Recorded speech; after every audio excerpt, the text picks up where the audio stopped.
Electric shock की वजह से, जबकि हीटर पे हाथ मां गायत्री का है और गले पे स्ट्रैंगुलेशंस के मार्क्स भी हैं।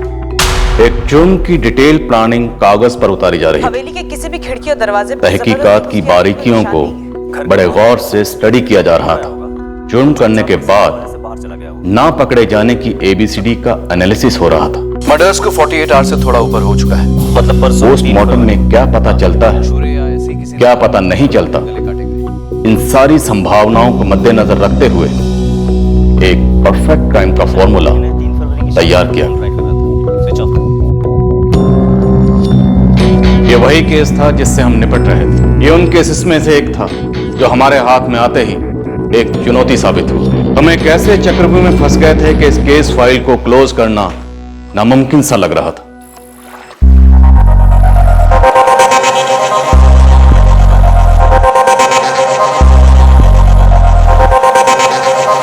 साहब मैं रोज सुबह की तरह नदी आया था, लाश देख के सर घबरा गया, वो बस्ती भागा, वो सब इन सब को इकट्ठा कर लिया साहब। तुमने जब पहली बार बॉडी को देखा तब बॉडी इसी तरह पड़ी हुई थी? नहीं साहब, पीठ की बल थी, हमने उलट दी, देखकर उल्टी आ गई थी सर।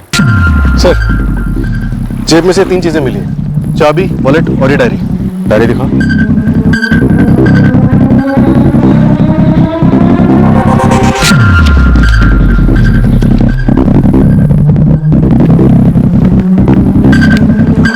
वॉलेट में से 2 फोटोग्राफ्स मिले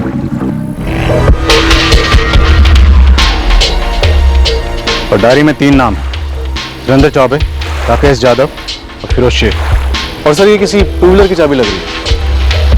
सर दूर दूर तक देखा, ना कोई बाइक है, ना कोई मर्डर वेपन्स, ना कुछ। साहब इसका चेहरा इतना बिगाड़ चुका है, कैसे पहचान पाएगा कोई? कदकाठी को देखकर या कपड़ों को देखकर लगता है कि बस्ती का हुआ है पहचान का कोई? नहीं साहब, मतलब ऐसा चेहरा देखकर पता लगाना बहुत मुश्किल है साहब। अनिल, पूरी बस्ती में पता करवाओ कि कौन है जो कल रात घर नहीं लौटा। बॉडी आज सुबह नोटिस हुई, शायद कल रात से यहीं पड़ी होगी। हो सकता है कल रात कत्ल हुआ, इसलिए मिसिंग कंप्लेंट फाइल होने में तो अभी वक्त लगेगा। फिलहाल हमारे हाथ में जो भी है उससे अपनी तफ्तीश आगे बढ़ाते हैं। वैसे काफ़ी सुराग है हमारे हाथ में अपनी तफ्तीश को आगे बढ़ाने के लिए। हो सकता है इस तस्वीर में जो लड़का है वही विक्टिम हो, तो सबसे पहले इस तस्वीर से विक्टिम का नाम जोड़ने की कोशिश करते हैं। कत्ल कल यानी 16 जून की रात को हुआ होगा। हम लाश की डिटेल्स और तस्वीरें आपको भेज रहे हैं। अपने स्टेशन में आने वाली हर मिसिंग कंप्लेंट पर नजर रखिए और किसी जवान लड़के की मिसिंग कंप्लेंट आए तो हमें तुरंत कॉन्टैक्ट कीजिए। बस्ती के हर एक घर में पूछा, ऐसा कोई जवान आदमी नहीं है जो कल रात को घर नहीं लौटा। और ये दोनों? नहीं साहब, ये हमारी बस्ती के नहीं है। हमारे पास 3 नाम है, सुरेंद्र चौबे, राकेश यादव और फिरोज शेख। पता करो क्या इस बस्ती के हैं या बस्ती में रहने वालों से इनका कोई ताल्लुक है। और हाँ, किसी भी लावारिश पड़ी बाइक पर अपनी आंखें खुली रख। ठीक है साहब। लालू, लावारिस लाश की जेब में से एक डायरी मिली, इसमें 3 नाम लिखे, सुरेंद्र चौबे, राकेश यादव और फिरोज शेख। इन नामों के आगे यूपी लिखा है। यूपी मतलब उत्तर प्रदेश होना चाहिए नहीं? यहाँ शाहजहाँपुर भी लिखा है। तो एक काम कर, शाहजहाँपुर का एक चक्कर लगा और पता करके लड़का वहाँ का है कि नहीं। हो सकता है उसे यहाँ अपने उज्जैन में लगा किसी ने खत्म कर दिया। साहब ये 3 नाम के धुरंधर अफलातुन नाम तो है नहीं जो पूरे शाहजहाँपुर में वर्ल्ड फेमस हो। लाश की जेब में से एक वॉलेट निकला जिसमें 2 फोटोग्राफ्स मिली। ये लड़का विक्टिम हो भी सकता है और नहीं भी, लेकिन ये जो लड़की है लड़के की करीबी होगी। साहब ये फोटो अपनी मदद करेगी शायद। चलिए शाहजहाँपुर से शुरू करते हैं। टॉर्चर हो सकता है। एक और डिटेल है जो ज्यादा भयंकर है। क्या डॉक्टर? इस आदमी का प्राइवेट पार्ट काट दिया गया है।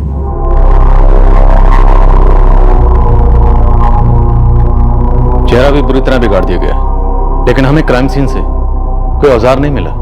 कोई भारी पत्थर रहा होगा।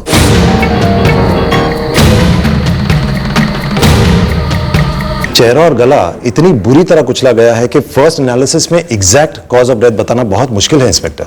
मौत का वक्त? कल 16 जून की रात 9 और 10 बजे के बीच में रात को मर्डर हुआ है। उम्र?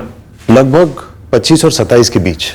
दोनों हाथों की सारी उंगलियां एक ही तरीके से काटी गई, लिंक काट दिया गया, चेहरा बुरी तरह से बिगाड़ दिया गया है। डॉक्टर, ये किसी गुप्त पंथ या तांत्रिक ग्रोह का काम हो सकता है? मुझे भी ऐसा महसूस हुआ था। कोई काला जादू, जादू टोना वाला मामला, नरबली। वैसे आज तक मैंने कभी कोई ऐसा केस नहीं देखा। कद 5 फीट 11 इंच है, उम्र लगभग 25 और 27 के बीच है, गेहुआ रंग है। लाश 17 जून की सुबह उज्जैन से मिली है। कत्ल 16 की रात को हुआ है। लोकेशन रामनगर बस्ती उज्जैन में। किसी भी पुलिस थाने में मैच मिसिंग कंप्लेंट दर्ज हुई हो 16 जून को या 17 जून को तुरंत रामनगर पुलिस स्टेशन से संपर्क करें। नहीं साहब, मैंने इनको पहले कहीं नहीं देखा। अपनी पर्चियों की बुक छान ले। 16 की रात को कोई बाइक लगी होगी जो अभी तक लेने नहीं आया। नहीं साहब, ऐसे कोई बाइक या स्कूटर तो यहाँ पे नहीं है। भाईजान, शाहजहांपुर को कोई छोटा सा गांव समझे हो जहां चौपाल में 3 नाम पुकारे और तीनों के तीनों हाजिर हुए। और वैसे भी हम अपनी डायरी में सिर्फ उन्हीं लोगों के नाम लिखते हैं जिनके हमारी तरफ पैसे बनते हैं। तो मुश्ताक चाचा, आप ये समझ लो, ये जो बंदा मरा है ना, उसके पैसे निकलते थे इन तीनों के, राकेश यादव, सुरेंद्र चौबे और फिरोज शेख। सिर्फ नाम से कोई काम हो सकता है? मोबाइल नंबर है तुम्हारे पास इनका कोई? अरे चाचा, अब ये डायरी हमने थोड़ी ना लिखी है। खैर छोड़ो, अब ये बताओ, इन दोनों को कहीं देखा है? ना। पक्का? हमारे साथ रह के वक्त जाया ना करो। अगली गली में जिला दफ्तर है, वहाँ इनका चिट्ठा मिल जाएगा। अरे माए बाप, हम तो सिर्फ जड़ी बूटी देते हैं बीमारी के लिए। दमा हो, पुरानी खांसी हो, सब ठीक हो जाता है। ऊपर वाले की रहमत से 2 अच्छी बातें भी कह देते हैं। बाबा कुरैशी, तुम मशहूर हो अपनी झाड़ फूंक के लिए, ये तुम्हारी 2 अच्छी बातें। मालिक, हमारा सब कुछ जुबानी होता है। ये उंगली काटना, आदमियों की लिंग विंग काटना, न जी ना, तौबा, ऐसी विधि हम नहीं करते। पर ऐसी विधि हुई तो है। अब तुम मुझे बताओ कि किसका काम है? कौन है तुम्हारा वो बिरादर जिसने कांड किया है? शिव शिव शिव शिव, ऐसी विकृति के बारे में हमसे पूछ रहे हैं? हम तो प्याज लहसुन तक नहीं खाते। हम आप पर कोई आरोप नहीं लगा रहे, बस इतना बताइए कि ये जो नर बलि की विधि होती है, ये कौन लोग करते हैं? जिस गांव की तरफ कभी जाना ही ना हो तो उसका नाम जानकर हम क्या करेंगे? जगन, 5 थानों की सभी लावारिस 2 व्हीलर्स लाइनअप की, लेकिन ये चाबी किसी की नहीं थी। कल पूरा दिन पूरी रात पेट्रोलिंग गाड़ी ने सारा उज्जैन छान मारा, लेकिन कहीं पर भी लावारिस बाइक नहीं मिली। बस ये चाबी लेके घूम रहे हैं। जितने भी 2 व्हीलर मैकेनिक है सबको टटोलो। हो सकता है कातिल ने सेकंड हैंड बेच दिया। अब बाइक की चाबी है तो बाइक भी होगी।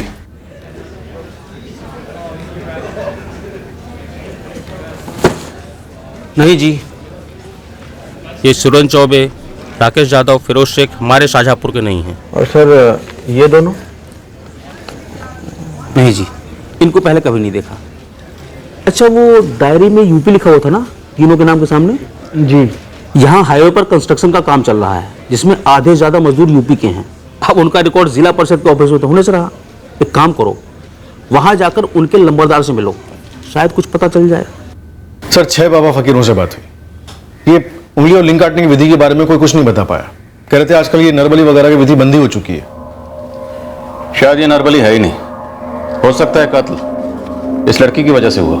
लाश का चेहरा पूरी तरह बिगाड़ दिया गया है। हो सकता है हमारा विक्टिम ये लड़का हो।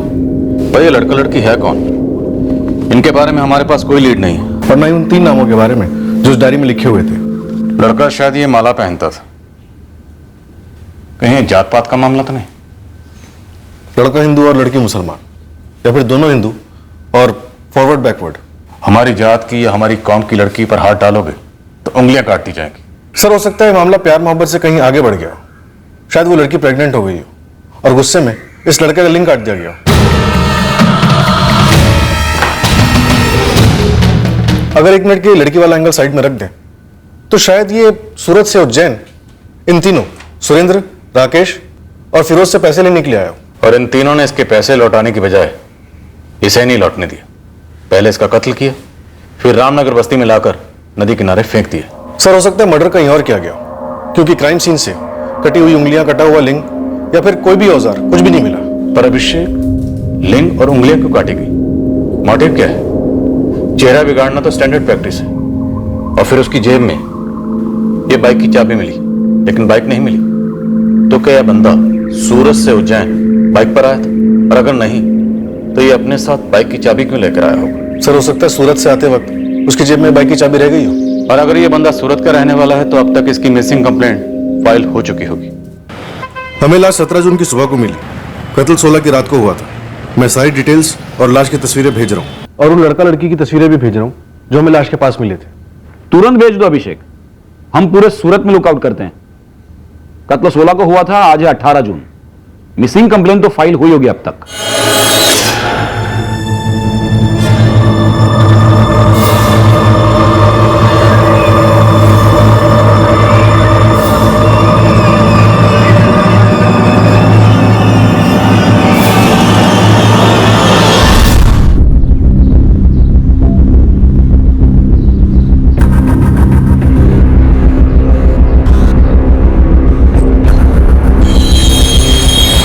साहब शाहजहांपुर में कई चौबे, शेख और जाधव परिवार मिले, पर उनमें कोई भी सुरेंद्र, फिरोज या फिर राकेश नहीं है।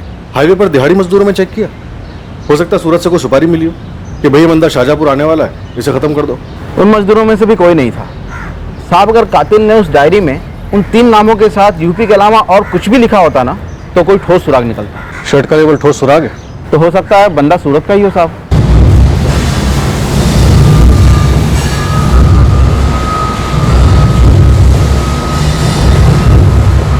હાલર સાહેબ, આ શર્ટ મારી કંપનીનું જ છે, મારી કંપનીનું લેબલ પણ છે। अश्विन भाई, उज्जैन पुलिस एक मर्डर केस की तहकीकात कर रही है। मारे गए आदमी के बदन पर यह शर्ट था। मुझे खुशी है कि मेरी कंपनी के शर्ट लोग पहनते हैं, लेकिन सारे पहनने वाले का रिकॉर्ड तो मेरे पास से नहीं मिलेगा ना भाई। कुछ तो मिलेगा आपके पास। वैसे सूरत और सूरत के बाहर के सारे डीलर्स का टेलीफोन नंबर, नाम, पता मैं आपको दे सकता हूँ। उनमें से कोई उज्जैन भी सप्लाई करता हो। ये बंदा उज्जैन का भी हो सकता है। साहब, ये एमआर खान में इसके 3 मेन डीलर हैं जो दर्जनों छोटे मोटे रिटेलर्स को शर्ट सप्लाई करते हैं, और उन सभी के पास में भी कोई कस्टमर्स की डिटेल्स तो है नहीं, और ना ही ये शर्ट कोई स्पेशल आइटम है। અને મિસિંગ કમ્પ્લેન્ટનું શું થયું? 16 जून से लेकर आज 20 तारीख तक के सारे मिसिंग कंप्लेंट्स मंगवाए। 25 और 27 के बीच की उम्र के 2 मिसिंग कंप्लेंट मिले, પણ એ બંને પાછા ઘરે આવી ગયા છે। અને આ છોકરા છોકરીનું? अब तक 3 टॉप के खबरियों को डिटेल दी थी, पर अभी तक फोन नहीं बजाया मेरा साहब।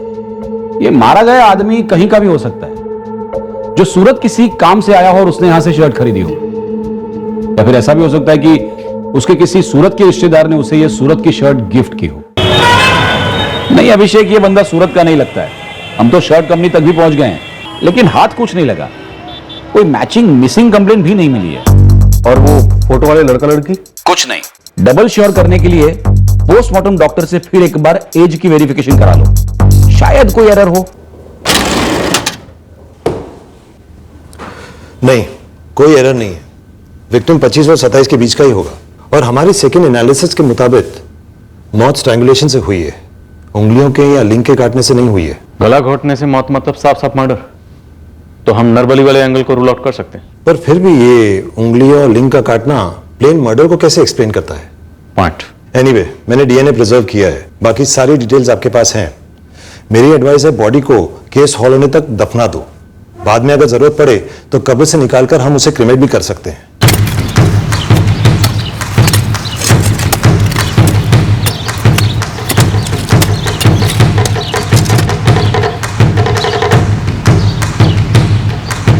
पूरे उज्जैन और शाहजहांपुर में विक्टिम की डिटेल के साथ पोस्टर चिपकाए गए, इस उम्मीद में कि किसी न किसी की नजर उन पर पड़े और हमें इस लावारिस लाश के बारे में कुछ तो जानकारी हासिल हो। अब सर्च ऑपरेशंस पूरे मध्य प्रदेश स्टेट में एक्सपैंड किए गए। स्टेट के सारे मिसिंग कंप्लेंट खंगाले गए ताकि कोई भी इस डिस्क्रिप्शन का बंदा छूटने न पाए। अभी भी जीरो? अभी भी जीरो सर। लड़का लड़की के फोटोज, बाइक की चाबी सब डेट क्लूज मालूम हो रहे हैं। क्राइम सीन से मोबाइल डंप डेटा भी निकाला, नथिंग सर। अभिषेक, मुजरिम ने परफेक्ट टाइम नहीं किया, हम परफेक्ट टाइम होने दे रहे हैं। हम किसी बड़े पैमाने पर कोई चूक कर रहे हैं, कुछ ना कुछ ऐसा है जो हम मिस आउट कर रहे हैं। सर, मिस आउट करने जैसा कोई एंगल ही नहीं बन रहा। ह्यूमन इंटेलिजेंस, सर्वेलेंस सब कुछ आजमाया, शर्ट के लेवल तक को लॉजिकल कंक्लूजन तक फॉलो किया, रिजल्ट जीरो सर।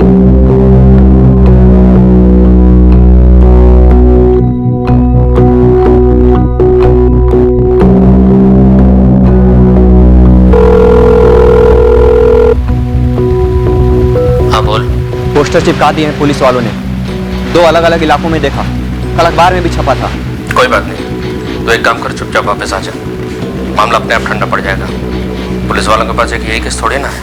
अभिषेक, शायद हम जीरो पर इसीलिए हैं क्योंकि हम जीरो की तरह गोल गोल घूमकर बार बार उसी मुकाम पर लौट रहे हैं जहां से हम शुरू हुए थे।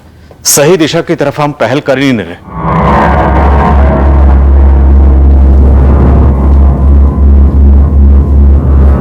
उन सारी चीजों की तरफ एक बार फिर से लौटते हैं जो हमारे लीड्स बने।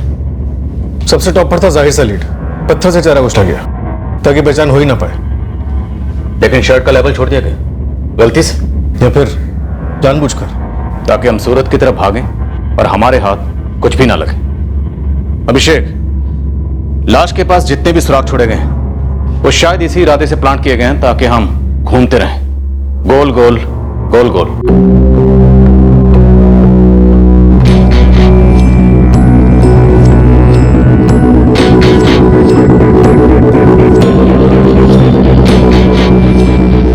सुरेंद्र चौबे, राकेश यादव, फिरोज शेख, यूपी, उत्तर प्रदेश की तरफ इशारा कर दी और फिर ऊपर लिखा है शाजापुर। एक्चुअली ये सारे लीड्स शायद हमें गुमराह करने के लिए छोड़े गए ताकि हम गोल गोल घूमते रहें।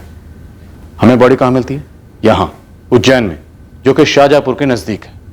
तो एक्चुअली ये यूपी वाला लीड मिसलीड है सूरत वाले लीड की तरह। और हाथों की सारी उंगलियों का काटा जाना, मतलब सोची समझी साजिश।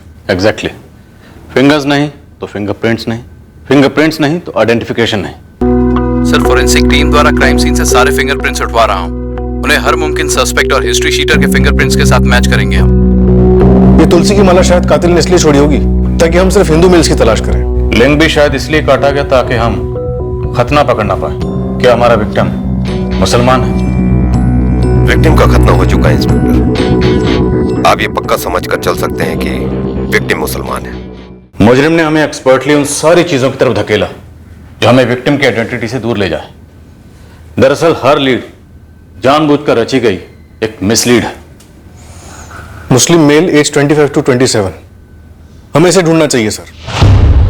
यूपी, सूरत, बाइक, चाबी, नरबली, ये सब एक तरफ रखते हैं और इस आदमी की सारी डिटेल्स पूरे एमपी में भेजते हैं।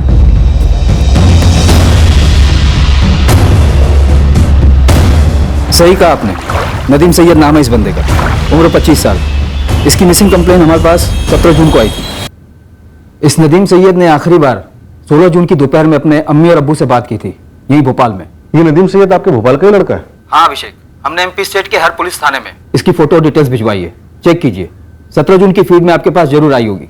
आपका नदीम 16 तारीख को गायब हुआ और हमारे विक्टिम का मर्डर भी 16 को ही हुआ। नदीम की उम्र 25 साल थी और हमारे विक्टिम की उम्र 25 और 27 के बीच। इस नदीम के माँ बाप हर दूसरे दिन पूछने आ जाते हैं। उज्जैन? नहीं तो उज्जैन में तो हमारा कोई भी रिश्तेदार नहीं है, और जहां तक हम जानते हैं कि नदीम कभी किसी काम से उज्जैन गया ही नहीं। इकबाल जी, वैसे हम भी दावे के साथ तो कह नहीं सकते, पर आपको और तहसीन जी को हमारे साथ उज्जैन चलना होगा शिनाख्त के लिए। अरे भाई, किसकी शिनाख्त? कैसी शिनाख्त? वहां एक लाश मिली है। क्या हुआ? पुलिस क्या कह रही थी? उज्जैन शिनाख्त? वहां की पुलिस को कोई लाश वाश मिली है? हाँ, तो क्या हुआ? वो हमें क्यों फोन कर रही है? उनका कहना है कि वो लाश हमारे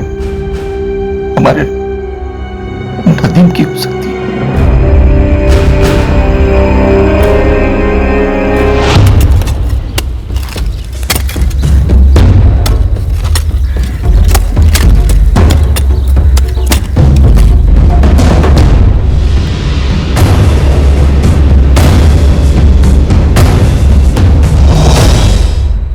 अम्मी, काम से बाहर जा रहा हूं, आने में थोड़ी देर होगी। जनाब, आज सुबह तक हमने उसका इंतजार किया, ये सोचकर कि शायद उसे कहीं दूर भेजा गया हो, और हो सकता है कि उसका फोन भी खराब हो। अब तक वो घर नहीं पहुंचा और ना ही उसका कोई फोन आया है। कल दोपहर से ही नदीम का फोन बंद आ रहा है। आप बोल रहे हैं कि कहीं काम पर भेजा गया हो। क्या काम करता है और भेजने वाला कौन है?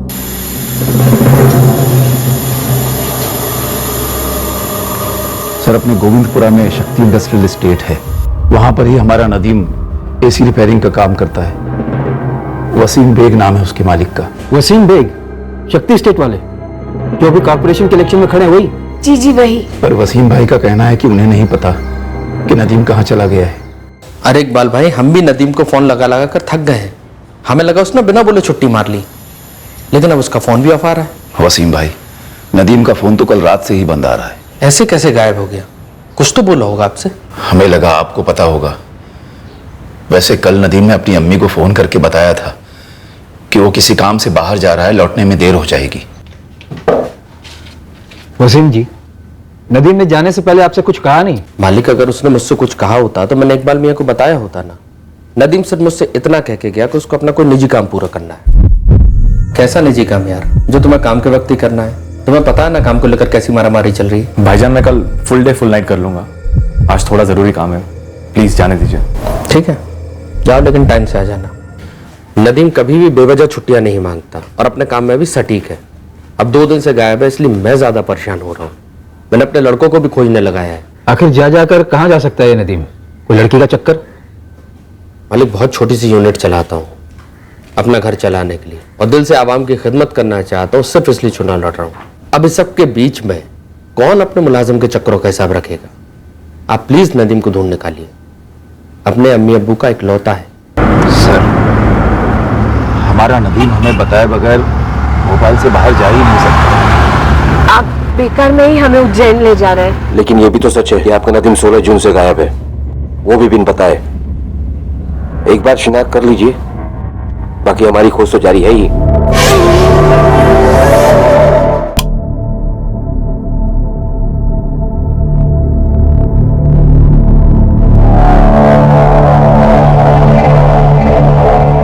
लाश की शक्ल मानो है ही नहीं, ऊपर से गलने भी लग गई थी, इसलिए हमें दफनाना पड़ा। शिनाख्त के लिए वापस बाहर निकाला। आप लोगों को थोड़ा हिम्मत से काम लेना होगा।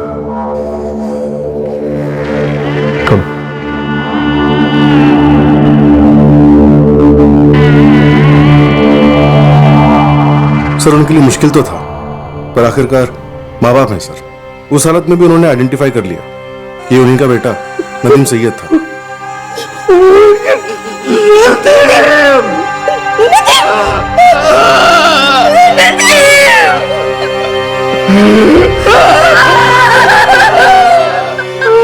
नदीम के कॉल रिकॉर्ड्स हमने 17 को मंगवाए थे, जिस दिन कंप्लेन हुई थी। आखिरी लोकेशन तो भोपाल की है। तभी तो हमारा सारा सर्च ऑपरेशन भोपाल पर ही फोकस रहा। हालांकि हमने नदीम के सारे डिटेल्स पूरे एमपी में भिजवा दिए थे और भोपाल के सारे एक्सीडेंट के केसेस हमने छान मारे थे, छोटे मोटे क्लिनिक से लेकर सरकारी हॉस्पिटल तक। उज्जैन की तो हमने सोची भी नहीं थी, क्योंकि कोई कारण ही नहीं था। वैसे माँ बाप ने शिनाख्त तो कर ली है, तो हम विक्टिम को नदीम सैयद मान सकते हैं, लेकिन फाइनल कंफर्मेशन डीएनए टेस्ट के बाद ही होगा, ताकि डाउट की कोई गुंजाइश न रहे।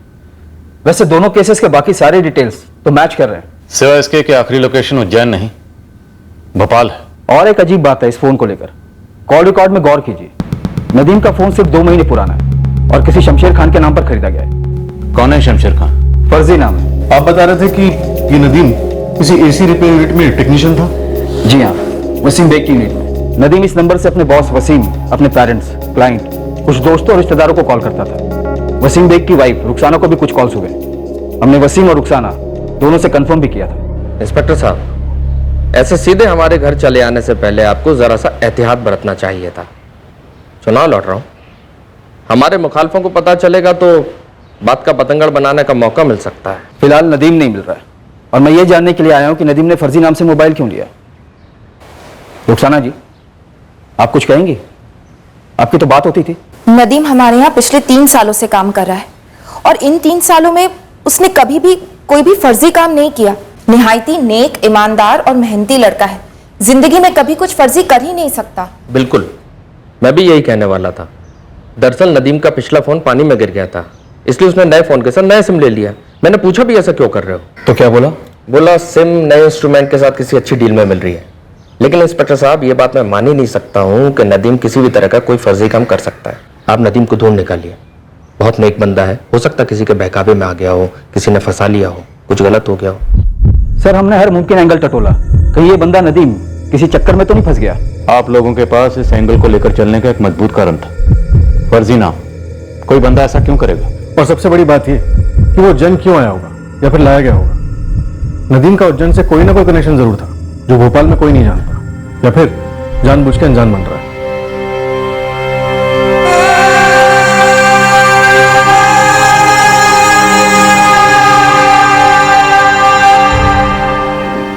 सर जी, आप तो वेरी गुड से भी ऊपर बोलोगे जब मैं आपको एक खबर सुनाऊंगा। मानोगे नहीं कैसा तिकड़म लगाया है। लालू, सीधे सीधे खबर बाहर कर। कितनी बार कहा है तुझसे? सर जी, वो फोटो वाली लड़की मिल गई है, प्रिया नामदेव नाम है। कौन है प्रिया नामदेव? असली लड़की है सर जी, मुझे उसकी 2 व्हीलर की लाइसेंस मिली है। भोपाल की लड़की है। नेता कैसा हो? भाई जैसा हो। नेता कैसा हो? भाई जैसा हो। सलाम अलैकुम खाला, चुनाव जिताना है हमको। हाँ, और जो टैंकर की झंझट है ना, हमेशा के लिए खत्म। जीतेगा भाई, जीतेगा वसीम भाई, जीतेगा जीतेगा भाई, जीतेगा वसीम भाई, जीतेगा। हमारा नेता कैसा हो? भाई आपके दूसरे फोन पे उज्जैन पुलिस का फोन आया था। क्या बोल रहे थे? नदीम के बारे में पूछ रहे थे। मैंने बोला चुनाव रैली के बीच में। ठीक बोला, रैली के बाद उनको कॉल करता हूँ। सर अनवर इस प्रिया नामदेव को लेने के लिए भोपाल गया। लड़के की बॉडी पर तुलसी की माला। हम सोच रहे थे कि लड़का हिंदू और लड़की मुस्लिम वाला एंगल, पर अब उल्टा लग रहा है। लेकिन सर नदीम के पिछले 2 महीने से चल रहे फर्जी नाम वाले नंबर के कॉल रिकॉर्ड्स में कोई भी प्रिया नाम फीचर नहीं हुआ है और प्रिया के मोबाइल में भी सेम है। शायद पहले वाले नंबर से बात हो रही हो, कुछ प्रॉब्लम हुई होगी और नंबर चेंज किया होगा। पर अगर शमशेर के नाम पर पूरी तरह फर्जी सिम लेता तब तो बात समझ में आती। यहाँ नाम फर्जी, बाकी डॉक्यूमेंट फर्जी, पर फोटो असली है नदीम की। माजरा क्या है? प्रिया नामदेव जी? आप नदीम सैयद को जानती हैं? नदीम सैयद कौन है ये? नहीं सर, मैंने इस आदमी को पहले कभी देखा तक नहीं है। और ये बंदा? अब ये कौन है? नदीम के पॉकेट से तुम्हारा और इस बंदे का फोटो एक साथ मिला। पर सर ऐसा कैसे हो सकता है? मैं ना तो इस इंसान को जानती हूँ और ना ही इस नदीम सैयद को। क्या काम करती हो? सर मैं इंग्लिश में एमए कर रही हूँ यूनिवर्सिटी से, और मेरी समझ में ये नहीं आ रहा है कि मेरी फोटो किसी अजनबी की जेब तक कैसे पहुंची। इसका जवाब सिर्फ नदीम दे सकता था, पर अब नहीं दे सकेगा क्योंकि उसकी भयंकर हत्या हो चुकी है। Oh my God! तो आपको उसकी जेब से मतलब लाश की जेब से?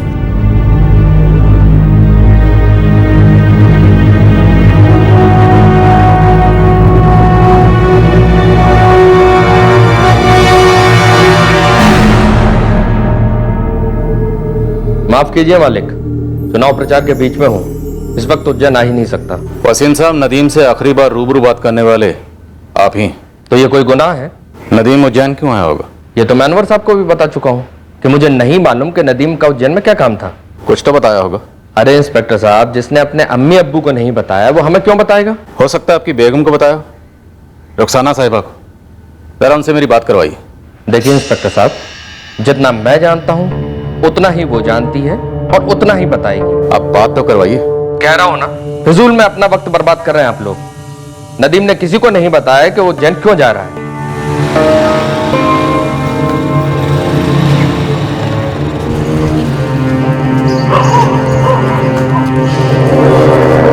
सर नदीम के पिछले नंबर के कॉल रिकॉर्ड्स आ गए। प्रिया नामदेव? कहीं नहीं सर। अभिषेक, नदीम के वॉलेट में प्रिया नामदेव की फोटो डाल देना एक छल हो सकता है, हमें गुमराह करने के लिए, जैसे शर्ट का लेबल छोड़ दिया गया था। पर सर हमें अब यह ट्रैक करना होगा कि कातिल के पास प्रिया की फोटोग्राफ आई कैसे। एग्जैक्टली। अब हमें इस क्रिमिनल की थिंकिंग समझ में आने लगी। अब हमें इसकी सोच से एक कदम आगे चलकर सोचना होगा और किसी भी कीमत पर इसे मात देनी होगी। हमें पता लगाना होगा कि 16 जून को नदीम उज्जैन खुद आया या यहां पर लाया गया, जिंदा लाया गया या कत्ल करने के बाद उसकी बॉडी को यहां लाया गया। सोचते हैं और पता लगाते हैं कि हर कदम पर ऐसा क्यों किया गया। राइट सर, क्रिमिनल की तरह सोचते हैं लेकिन 2 कदम आगे रह के।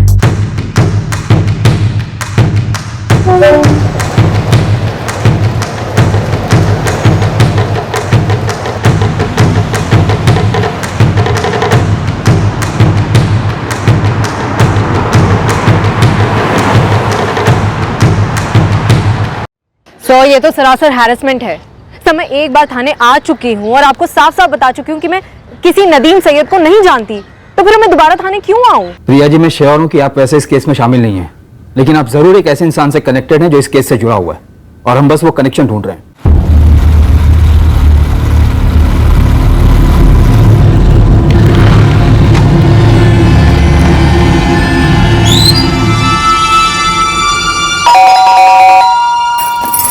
अरे आफ्ताब, तुम कौन पड़ा है तुम्हारी जान के पीछे? इतना जल्दी में क्यों?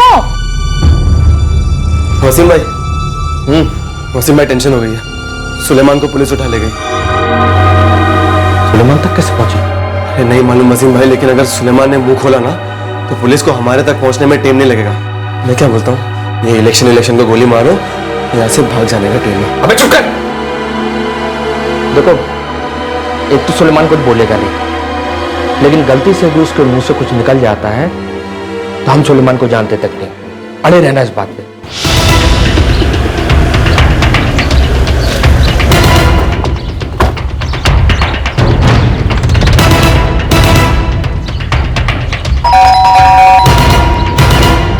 पुलिस। लेकिन कोई पुख्ता सबूत तो होना चाहिए ना आपके पास। सब दिखाएंगे थाने में। अभी आप अपने टांगों पर चलेंगे हमारे साथ, या घसीट कर ले जाए भरे मोहल्ले में। जबान संभाल के। आप एक इलेक्शन के उम्मीदवार से बात कर रहे हैं जो 100% जीत कर आने वाले हैं। आपके शौहर ऑलरेडी हार चुके हैं, बुरी तरह। जमानत जब्त।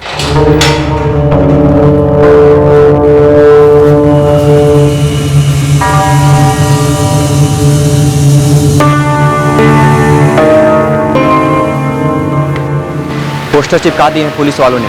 तो एक काम कर, चुपचाप वापस आ जा, मामला अपने आप ठंडा पड़ जाएगा। पुलिस वालों के पास एक यही केस थोड़ी ना है। कौन है ये आदमी? हम इसे नहीं जानते। वसीम भाई, खुदा के लिए ऐसा अकेला इनके मुंह में मटक लो। ये हमारे किसी मुखालिफ की चाल है, हमें फंसाने के लिए। कहीं आप लोगों की तो नहीं? मैं इस आदमी से आज तक मिला भी नहीं कभी। अरे बस करो वसीम भाई, बस करो। साहब, एक नंबर का झूठा है। इसने मुझसे खुद फोटो मंगवाए, मैंने इसे 2 फोटो दिए। वसीम भाई, ये दोनों कैसे रहेंगे? ये तूने बढ़िया काम किया सुलेमान। नाम क्या है? प्रिया नामदेव। प्रिया के हाल ही में तुमने अपने फोटोग्राफ्स किसी डॉक्यूमेंट के लिए दिए थे? आधार, ड्राइविंग लाइसेंस, पासपोर्ट या फिर सिम कार्ड के लिए? हाँ सर, हाल ही में मैंने अपना ड्राइविंग लाइसेंस बनवाया था। डायरेक्ट आरटीओ से बनवाया था या फिर किसी एजेंट को पकड़ा था? नहीं सर, एजेंट के थ्रू। वहीं आरटीओ के बाहर बैठता है, सुलेमान कादरी नाम है उसका। इस 2% के दल्ले ने कहा और आपने मान लिया? ये लड़के, जिसने भी हमें फंसाने के लिए पैसे दिए ना तुझे, नाम बता उनका। किसी और का कि हमारे साथ डाल रहा, साले हरामखोर।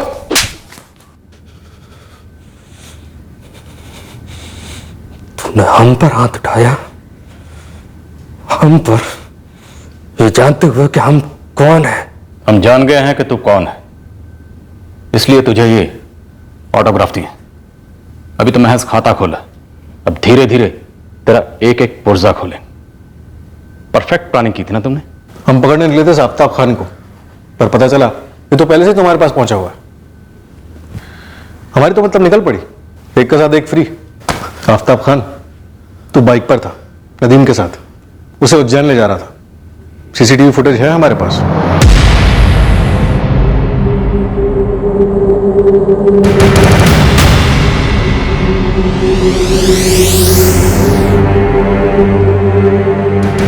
क्या मिली भगत है ये? हमारे अपोजिशन में जो खड़ा है उसके साथ तुमने और इन दोनों ने मिलकर हमें बदनाम करने की साजिश रची है। देख रहे हो आफ्ताब, पहले इसने सुलेमान को हमारी गोद में डाल दिया और अब ये तुम्हारे सर पर पैर रखकर खुद को बचाने की कोशिश कर रहा। सोच लो क्या करोगे। वसीम भाई के लिए खुद की जान गंवाओगे या खुद की जान बचाओगे? वसीम भाई ने कहा था कि सब कुछ परफेक्ट होगा। भाईजान, नदीम को? हाँ भाईजान, लेकिन चुनाव सर पर है, कहीं पकड़े गए तो बहुत बुरे फंसेंगे। 3 महीने से झकने मरा रहा हूं। ऐसी प्लानिंग की है कि दुनिया की कोई भी पुलिस हम तक कभी नहीं पहुंच सकती। परफेक्ट मर्डर होगा ये। पद्मनी जी की बॉडी देखकर लग रहा है कि उनकी मौत इलेक्ट्रिक शॉक की वजह से हुई, जबकि हीटर पे हाथ मां गायत्री का है और गले पे स्ट्रैंगुलेशंस के मार्क्स भी हैं। परफेक्ट फील्डिंग देखो मेरी। पहले स्टेप के मुताबिक 2 महीने पहले मैंने नदीम को नया फोन, नई सिम दिलाई, फर्जी नाम और डॉक्यूमेंट्स के साथ। नदीम। जी भाईजान। तेरा फोन पानी में गिर गया था ना, नया नहीं लिया? भाईजान, वो काम में इतना लगा हुआ था कि टाइम ही नहीं मिला, आज जाकर नया ले लूंगा। कोई जरूरत नहीं, ये ले, मेरी तरफ से लो नया फोन, नई सिम, नए नंबर के साथ। पुराना नंबर भूल जा, और हाँ, हर महीने जो इसका बिल आएगा ना वो भी हम भरेंगे। भाईजान, दोबारा सोच लो, बैठाकर समझाते हैं ना नदीम को। कुत्ते की दुम नीयत कभी सीधी हुई है? बुरा मत मानिएगा, लेकिन एक बार भाभी जान से भी बात करके देख लीजिए। अगर कुत्ते की दुम सीधी नहीं होती तो कुतिया की भी तो नहीं होती ना। कितनी बार समझाया उसे, अली को चैन ही नहीं पड़ता। एक ऊपर नदीम को ठिकाने लगा दे। इलेक्शन जीत जाए तो समझ सारी सेटिंग हो गई। उसके बाद इस रुखसाना को तो ऐसे तबीयत से ठिकाने लगाएंगे ना। अगर भोपाल पुलिस ने नदीम के पहले वाले फोन की कॉल लिस्ट से पता लगा लिया होता कि मुलाजिम और मालकिन के बीच में गुफ्तगू हद से ज्यादा हो रही है, तो तेरी परफेक्ट प्लानिंग की बैंड तभी बच गई होती। मेरी बीवी रुखसाना मेरी इज्जत की बैंड बजवाने पे तुल गई थी। बहुत कोशिश करी दोनों को समझाने की, लेकिन ऐसी भी क्या खराबी है। घर के एसी में जब बार बार नदीम को बुलाती है सर्विसिंग के लिए, काम होता है इसलिए बुलाती हूँ। एक हाथ नहीं मारा उसको, जोर से डांटा, बक गए सब। क्या काम होता है तुम लोग का दोपहर में? जब मैं बाहर रहता हूँ तो घर में सर्विसिंग कराती है। एक एक बात बारीकी से पूछी और रोते रोते सब बुक गया।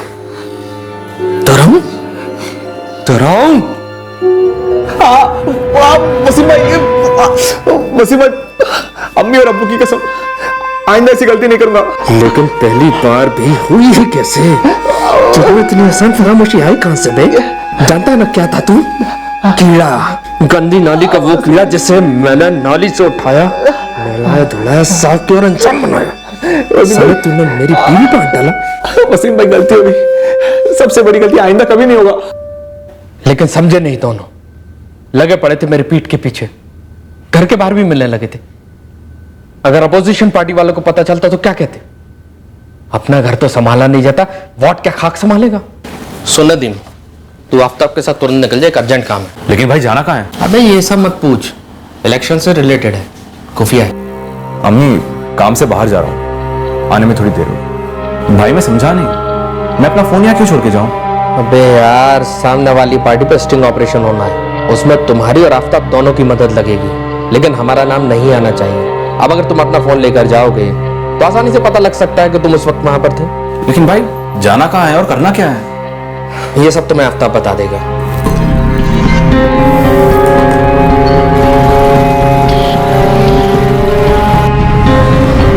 वसीम भाई, नदीम के घर वाले पुलिस के पास जाएंगे जरूर, और फिर बात अब तक आएगी, लेकिन हम तक आते आते रास्ते में दम तोड़ देंगे।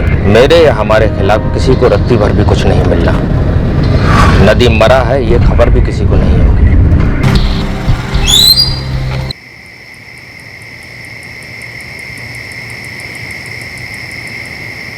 ये कौन सा वीडियो बनने वाला है आफ्ताब? वसीम भाई ने कहा था कि यहाँ और भी लोग होंगे और हमें उनकी मदद करनी होगी, है ना? वो देखो और लोग। वसीम भाई, आप यहाँ? बताया नहीं कि आप भी आने वाले हैं? तूने बताया था मुझे। मेरी वार्निंग के बाद भी तू रुखसाना की सर्विसिंग कर रहा? वसीम भाई, मैंने रुखसाना भाभी को बोल दिया था कि मेरी तरफ से सब खत्म है। लेकिन तेरी फिर जागोटी बड़ा भाई बोलता है ना मुझे, भाभी लगती है वो तेरी। एक बार बड़ा दिल करके तुझे माफ भी किया, लेकिन साले पीछे से वार किया तूने। क्या से क्या बना दिया एक शरीफ मर्द को। भाईजान, मैं कसम खा के बोल रहा हूँ, आपके बोलने के बाद से मैं दूर ही रह रहा था, लेकिन रुखसाना भाभी ने मुझसे नया नंबर लिया और फोन करके बुलाने लगी। ये गलत है सर, मुझे कोई भनक तक नहीं थी कि वसीम ने नदीम को मार डाला है। नदीम और आपका अफेयर था, ये तो भनक थी ना आपको, या ये भी नहीं पता था?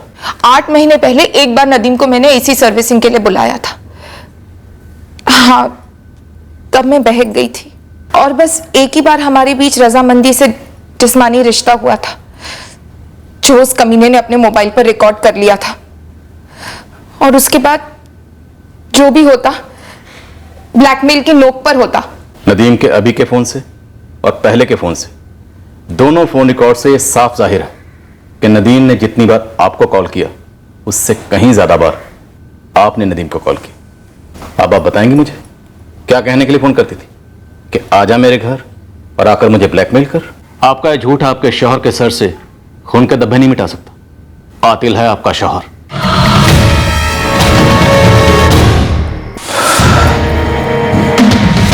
भाईजान, मैं तो कहता हूँ इसको यही नदी में फेंक देते हैं। हाँ, सही रहेगा। डूबेगा तो इसका लाश भी नहीं मिलेगा। ना ना, लाश तो मिलनी चाहिए, बस दुनिया में कोई पहचान ना पाए कि ये लाश नदीम की है। कपड़े उतारो साले के।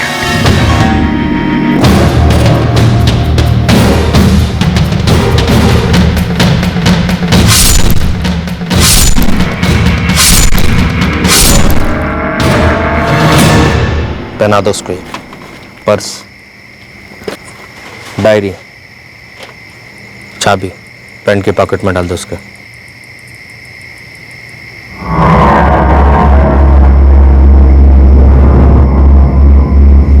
गले में डाल उसके। देखो मालिक, इस बार हमारी जीत पक्का है, आप बस इलेक्शन हो जाने दो, उसके बाद सारा जिम्मा ये लोग अपने ऊपर ले लेंगे और आपका रिटायरमेंट पैकेज हम तैयार करा देंगे। वसीम बेग, रिटायरमेंट तो अब तेरी होगी, और वो भी जेल में। इतना याद रख, उज्जैन आते वक्त जिस टोल नाके की सीसीटीवी फुटेज में हमें आफ्ताब और नदीम दिख रहे हैं ना, उसी फुटेज में तू भी दिख रहा है। साफ साफ टोल देते हो। वो पत्थर, वो कटा हुआ लिंग और वो कटी हुई उंगलियां कहां है? वो साहब हमने नदी में फेंक दी है। तेरी परफेक्ट प्लानिंग पूरी तरह से फ्लॉप हो गई, लेकिन एक बात अच्छी हुई, पब्लिक बच गई। तेरे जैसा कॉर्पोरेटर किसे चाहिए? इतनी बेरहमी से? इंस्पेक्टर साहब, मुझे बिल्कुल नहीं पता था कि वसीम नदीम को। बिल्कुल झूठ। आप अच्छी तरह से जानती हैं कि आपके शौहर किस किस्म के आदमी, फिर भी आपने नदीम की जान को खतरे में डाला। मोहतरमा, नदीम के कत्ल के लिए आप भी जिम्मेदार हैं। इकबाल जी, तहसीन जी, रुखसाना ने कबूल कर लिया कि उसके और नदीम के बीच जिस्मानी रिश्ते थे, और वसीम, आफ्ताब, सुलेमान ने भी कबूल कर लिया कि उन तीनों ने मिलकर नदीम का कत्ल कर दिया।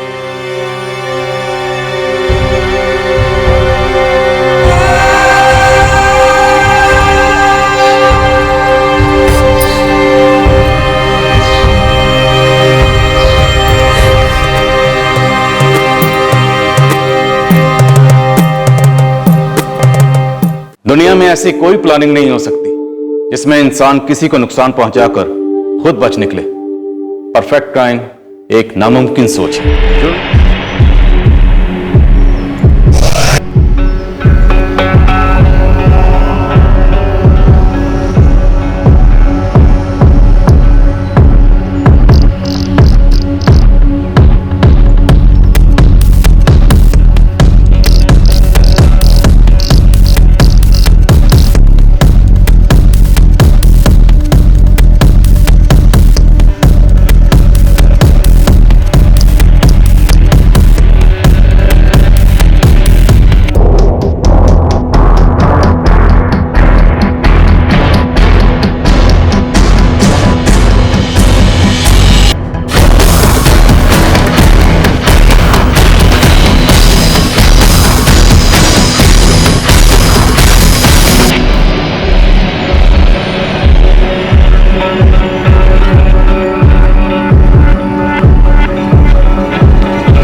हर साजिश एक राउंड ट्रिप होती है। जब आप किसी को धोखा देते हो, वक्त उसी साजिश को घुमाकर आपके सीने पर बिठा देता है। अपने कर्मों की सिहाई से अपनी किस्मत लिखी जाती है।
You have called is currently switched off. Please try again later. The number you have called is currently switched off. Please try again later. Thank you.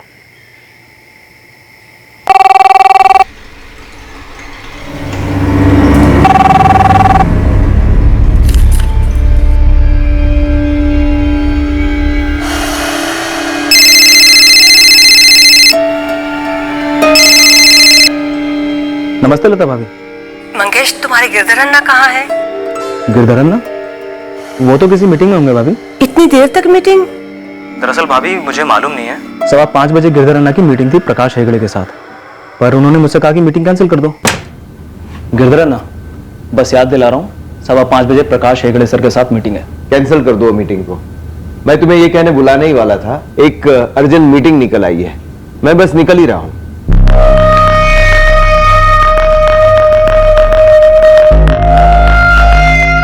बस उसके 5 मिनट बाद 4:35 पर गिरधरन्ना ऑफिस से निकल गए। फिर मैंने और संजय ने ऑफिस बंद किया और हम भी घर आ गए। किसके साथ में है ये मीटिंग जो अभी तक खत्म नहीं हुई?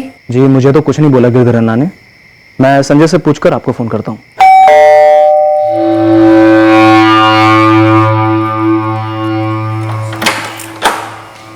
हाय मम्मी। नितिन, बेटा तुम्हारे पापा अभी तक नहीं लौटे। शायद कोई मीटिंग लेट तक चल रही होगी मम्मी, हो सकता है कि कोई बड़ी डील हो रही हो।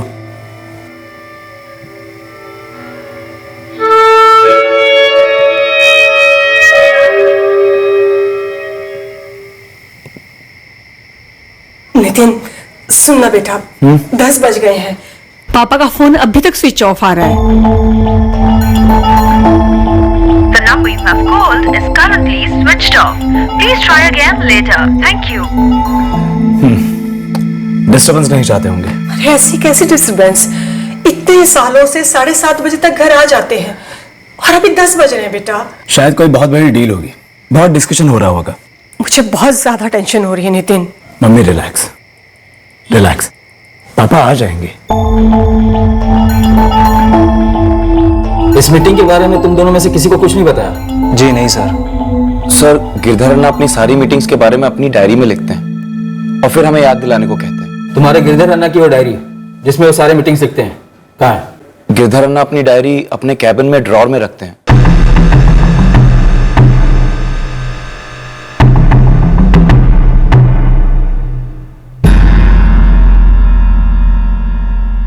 सवा 5 को प्रकाश हेगड़े के साथ मीटिंग कैंसिल करके उनकी जगह आरके फैब्रिकेटर्स लिखा है। कहाँ है इनका ऑफिस? सर मैं तो पहली बार नाम सुन रहा हूँ, आरके फैब्रिकेटर्स। सर गिरधरन्ना जब तक हमको खुद नहीं कहते याद दिलाने के लिए, हमें उनकी मीटिंग्स के बारे में कुछ पता नहीं होता। ये आरके फैब्रिकेटर्स सच में कोई कंपनी है या फैब्रिकेशन है? जाली है ना? सर ये सब हमें कैसे पता होगा, हम तो गिरधरन्ना के नीचे काम करते हैं। 4 साल से उनके साथ सर है। सर मेरे पापा ने इन्हें कुछ नहीं बताया होगा, वरना ये झूठ नहीं बोलेंगे। ओके नितिन, तो तुम ही हेल्प कर दो हमारी। कौन है आरके फैब्रिकेटर्स? सर अगर हमें मालूम होता तो आपके पास कंप्लेन लेकर आने से पहले हम खुद जाकर वहां देखते। हमने पूरे मंगलुरु सिटी में बाइक एक्सीडेंट के लिए चेक किया है। तुम्हारे पिताजी की बाइक से मैचिंग कोई बाइक नहीं मिली। सारे हॉस्पिटल्स, क्लिनिक सब कुछ चेक हो चुके हैं, सभी पुलिस स्टेशन में बात भी हो चुकी है, अभी तक कोई रिपोर्ट नहीं मिली है। लता जी घर में कोई टेंशन? ऐसा कुछ भी नहीं है, वो रोज की तरह ऑफिस गए थे और रोज की तरह 7:30 से पहले आ जाना चाहिए था उन्हें। क्या गिरधर कामत जी का हाल ही में किसी से कोई झगड़ा हुआ था या कोई पुरानी दुश्मनी? संजय, मंगेश, किसी क्लाइंट के साथ कोई मसला, किसी पुराने क्लाइंट के साथ कोई मीटिंग हुई हो, पैसों के लेन देन को लेकर कोई टेंशन रहा हो? हमारा छोटा सा ऑफिस है, फर्नीचर सप्लाई का बिजनेस है। 4 साल में आज तक पेमेंट या डिलीवरी को लेकर कोई प्रॉब्लम नहीं हुई है। ठीक है, हम शाम तक इंतजार करेंगे। तब तक गिरधर जी के फोन रिकॉर्ड्स भी आ जाएंगे, उनकी लास्ट लोकेशन भी मालूम पड़ जाएगी। मालूम पड़ेगा कि आखिरी बात उन्होंने किससे की थी।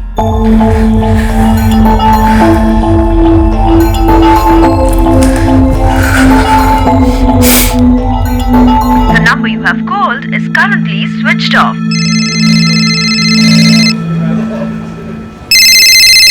हाँ मम्मी। पापा का फोन आया क्या बेटा? नहीं, मैंने बार बार ट्राई किया, अभी तक स्विच ऑफ ही है। मैं भी हर 5 मिनट में ट्राई कर रही हूँ। मम्मी पुलिस ने कहा है ना, शाम तक सारे फोन रिकॉर्ड्स आ जाएंगे, उससे पता चल जाएगा कि पापा किससे मिलने गए थे। तब तक वेट करते हैं।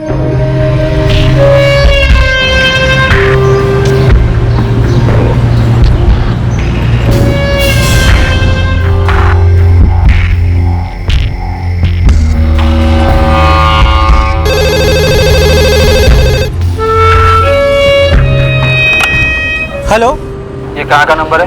ये पीसीओ का नंबर है। कहाँ का है? आप कौन बोल रहे हैं? मंगलुरु पुलिस। सर मेरे पीसीओ नंदपुरम में है, कोडीपल्ली स्ट्रीट पे। नो सर, नंदपुरम में तो हमारा कोई क्लाइंट नहीं है। बाकी क्लाइंट से बात हुई? हर एक छोटे बड़े क्लाइंट से बात हुई। अन्ना किसी रेगुलर क्लाइंट को मिलने नहीं गए। उनके फोन की लास्ट लोकेशन अचलगुड़ी है। उनको 15 तारीख को शाम 4:15 बजे नंदपुरम के एक पीसीओ से कॉल आया था और ये उनके फोन पर किया गया आखिरी कॉल था। उसके पहले 14, 13 और 12 जुलाई को भी उसी पीसीओ से तुम्हारे गिरधर अन्ना को कॉल आया। पर हमें तो कुछ नहीं बोला उन्होंने। हमने नंदपुरम और अचलगुड़ी दोनों को छाना। वहां पर आरके फैब्रिकेटर्स नाम की कोई फर्म है ही नहीं। सर कुछ गड़बड़ है। अगर 3 दिन से गिरधर अन्ना को कॉल्स आ रहे थे और कोई डील फिक्स होने वाली होती तो अन्ना हम दोनों को जरूर बताते। तो फिर शायद ये कोई ऑफिस की बिजनेस डील ना हो, किसी और ही चीज की फैब्रिकेशन हो रही है। और कुछ मतलब अचलगुड़ी या नंदपुरम में कोई पर्सनल मसला है? उन दोनों जगहों में हमारा कोई रिश्तेदार नहीं है। कोई ऐसा रिश्ता हो जो सिर्फ गिरधर जी के साथ है, आपके साथ नहीं, और शायद आपको पता ही नहीं। मेरे तो कुछ समझ में ही नहीं आ रहा है। हमें भी समझ में नहीं आ रहा लता जी। पर इतना तो पक्का है कि आपके पति अचलगुड़ी गए जरूर थे और नंदपुरम में उनको पहचानने वाला कोई जरूर है।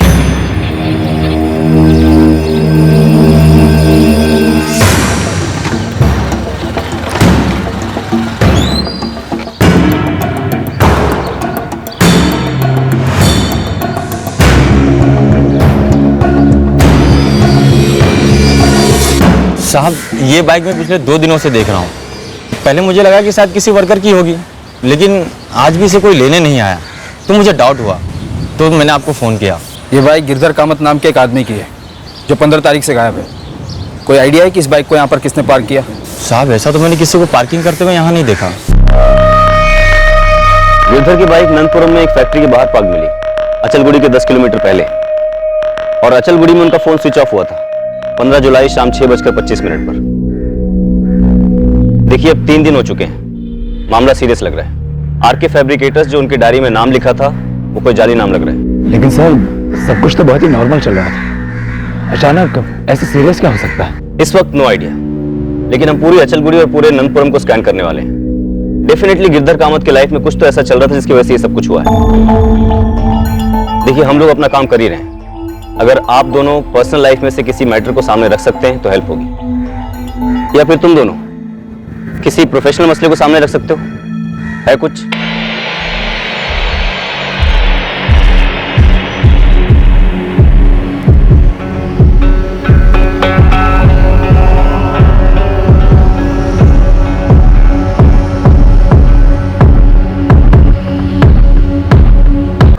Sir Achalgudi police on the job है। सबूत मुझे तो ये घरेलू गड़बड़ लगती है। ये माँ और बेटा कुछ जानते हैं लेकिन छुपा रहे हैं, या फिर शायद दोनों ने मिलकर कुछ किया हो। एक काम करो, इन दोनों के फोन रिकॉर्ड्स निकलवाओ, इनका बैकग्राउंड चेक करो। सर 4 दिन 12, 13, 14 और 15 जुलाई को नंदपुरम के एक ही पीसीओ से कॉल्स हुए गिरधर को। शायद गिरधर को एक तरीके से बेवकूफ बनाया गया हो इस आरके फैब्रिकेटर के नाम पर, शायद एक तरीके से लालच दिया गया। लेकिन अगर ऐसा है तो क्यों है? कहीं ये बाइक का मिलना कोई प्लान तो नहीं है, और कहीं हमारे लिए एक इशारा तो नहीं है कि अगले पड़ाव पर हमें कोई डेड बॉडी मिलने वाली है?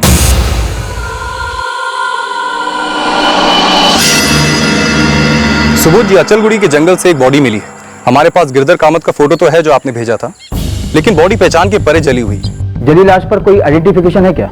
कपड़े तो पूरे जले हुए हैं, कोई वॉलेट वगैरह भी नहीं मिला, लेकिन बॉडी की राइट हैंड की इंडेक्स फिंगर पे एक अंगूठी मिली है।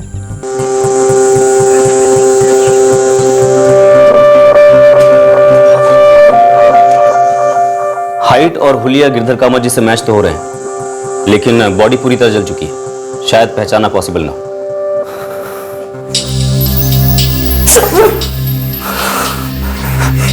ये आप कैसे कह सकते हैं कि ये मेरे फादर ही है? हम अभी ऐसा कुछ नहीं कह रहे, लेकिन पॉसिबिलिटी जरूर है, क्योंकि ये बॉडी हमें उसी लोकेशन के पास से मिली है जहां पर गिरधर कामत जी का फोन स्विच ऑफ हुआ था। ये बॉडी किसी और की भी तो हो सकती है। और ये रिंग?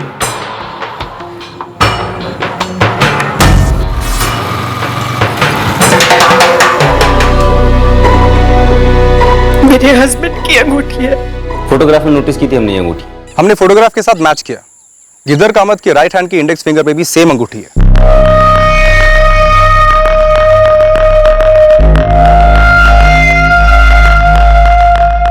बॉडी इतनी बुरी तरह जल चुकी है कि पहचान के परे है, लेकिन यहां गले के पास एक कट क्लियरली विजिबल है और विंड पाइप भी कटा हुआ है। मोस्ट प्रोबेबली जलाने के पहले गला काटकर हत्या की गई। डीएनए एक्सट्रैक्ट किया जा सकता है? हाँ, हम बोन से डीएनए का सैंपल ले सकते हैं। देखिए डीएनए टेस्टिंग में थोड़ा टाइम जरूर लगता है, लेकिन करवा लेना बेटर है, ताकि हम 100% श्योर हो जाएं कि बॉडी गिरधर कामत की है।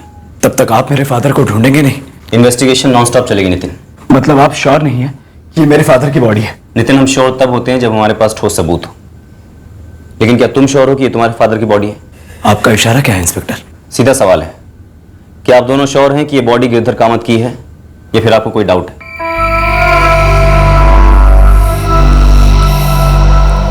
आप मुझसे ये पूछ रहे हैं कि मेरे बेटे नितिन ने अपने पिताजी का खून किया क्या? मैं ये पूछ रहा हूँ कि ऐसा करने के लिए नितिन के पास क्या कोई कारण था या फिर आप दोनों के पास कोई वजह थी? गिरधर जी मेरे पति थे, पति मेरे नितिन के पिताजी, और नितिन हमारा इकलौता बेटा है जिसकी अपने पिता से बिल्कुल नहीं बनती थी। लता जी, हम हवा में बात नहीं करते। हमने पता किया कि आपका घर एक खुशहाल परिवार कहलाने से काफी दूर था। यह सच है कि मेरे पापा और मेरे बीच रिश्ते ठीक नहीं थे।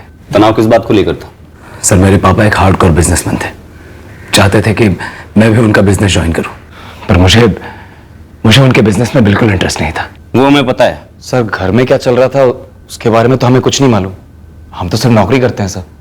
सर, बस इतना जानते हैं कि सालों से नितिन और गिरधर अन्ना की जमती नहीं थी। गिरधर अन्ना चाहते थे कि नितिन उनका बिजनेस टेक ओवर करे और नितिन को इसमें कोई इंटरेस्ट नहीं था। वो स्कॉलर टाइप है। ये किलर टाइप भी है क्या? क्या सर? मतलब ये कि क्या नितिन अपने पिता गिरधर कामत का मर्डर करवा सकता है या कर सकता है? मेरे और मेरे फादर के बीच विचारों के मतभेद थे सर। जैसे कि मैंने आपको कहा, वो एक मनी माइंडेड हार्डकोर बिजनेसमैन थे। पैसों के आगे उन्हें कुछ नहीं दिखता था, पर मुझे उनके नक्शे कदमों पर चलने में कोई इंटरेस्ट नहीं था। पापा, मैं वहां आकर दिन में 8 घंटे बैठ भी लूं, पर दिल नहीं होगा काम में, दिमाग नहीं लगेगा, किसी का कोई फायदा नहीं होगा। तुझे फायदे से इतनी नफरत क्यों है? फायदे को तू ऐसे हल्के से क्यों लेता है? मेरे धंधे को हमेशा नीचा समझता है ना? ऐसा नहीं है। ऐसा ही है, और नहीं तो क्या। नितिन, मैं तेरी तरह पोस्ट ग्रेजुएट नहीं हूं, 8वीं पास हूं, लेकिन इतना याद रख, मेरे धंधे में हुए फायदे की वजह से मैं तेरी सारी मांगे पूरी करते आया हूं। मैंने कभी मना किया है? पर मैं गदगद होकर आपकी हर बात में हाँ में हाँ तो नहीं मिला सकता ना। ये जो एनजीओ की नौकरी तू कर रहा है ना, इसमें जो महीने में तनख्वाह मिलती है, उतने पैसे तू एक दिन में हमारी कंपनी से कमा सकता है। पापा, पैसों का लालच नहीं है मुझे। मैं जितना कमाता हूं उतने में खुश हूं मैं। तू क्या पैसों को कोई बीमारी समझता है, हैं? ये जो तू समाज सेवा केंद्र में काम कर रहा है ना, वो भी हमारे जैसे बिजनेस वालों के डोनेशन पर चलता है। मुझे नहीं समझना आप जो कह रहे हैं, क्योंकि आप मेरी बात भी तो नहीं समझते। कहना, सुनना, समझना सब अपनी जगह होता रहेगा।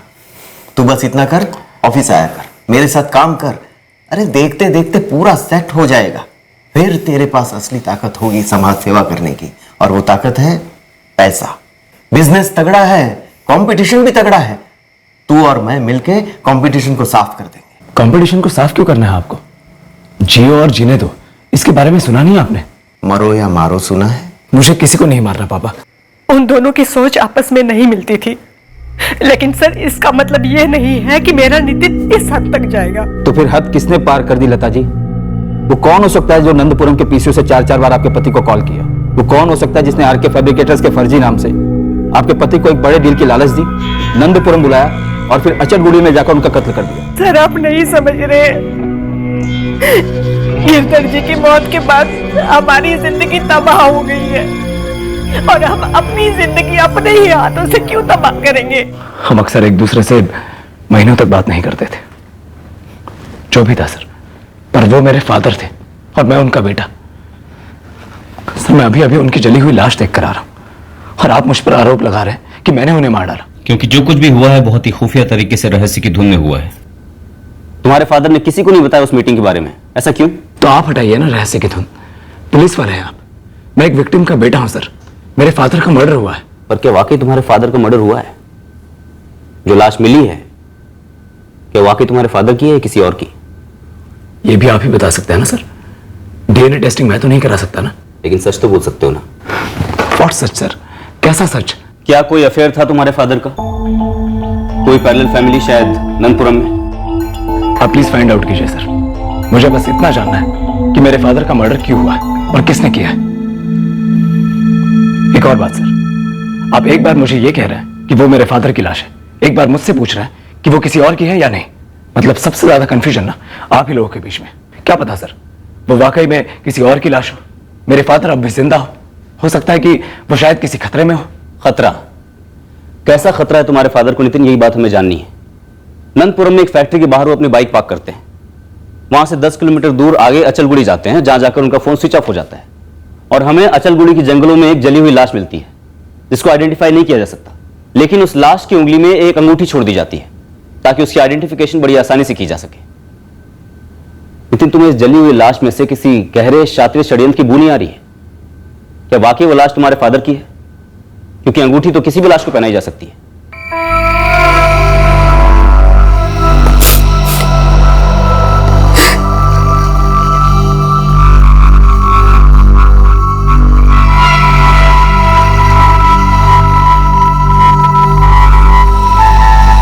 पुलिस वालों के कहने पर मैंने डीएनए टेस्ट दे दिया है उस लाश के साथ मैच करने के लिए। मम्मी, क्या पापा की जिंदगी में कोई दूसरी औरत थी? थी बेटा, ऐसा कुछ भी नहीं था। तो फिर हम सब से छुपकर पापा अचलगुड़ी किससे मिलने गए थे?